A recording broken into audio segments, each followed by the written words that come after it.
ஒரு ப்ரிடிக்டிவ் மெயின்டெனன்ஸா வந்து நமக்கு வந்து IoT வந்து யூஸ் ஆகுது. இந்த மாதிரி வேரியஸ் செக்டார்ஸ்லயே நமக்கு வந்து IoT யூஸ் ஆகுது.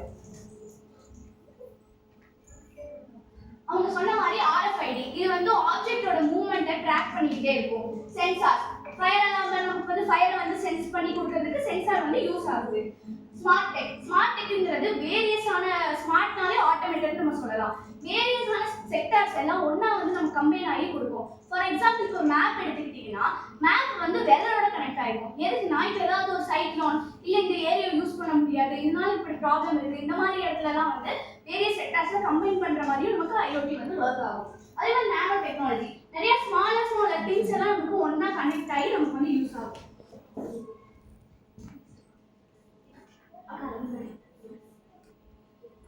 2003ல பாத்தீங்கன்னா வேர்ல்ட் பாப்புலேஷன் 6.3 பில்லியன். அதுல மொத்தமா நம்ம யூஸ் பண்ண கனெக்டட் டிவைசஸ் பார்த்தோம்னா 500 மில்லியன். அதுல ஒவ்வொரு பர்சனும் நம்ம யூஸ் பண்ண கனெக்டட் டிவைசஸோட ரேட் வந்து 0.08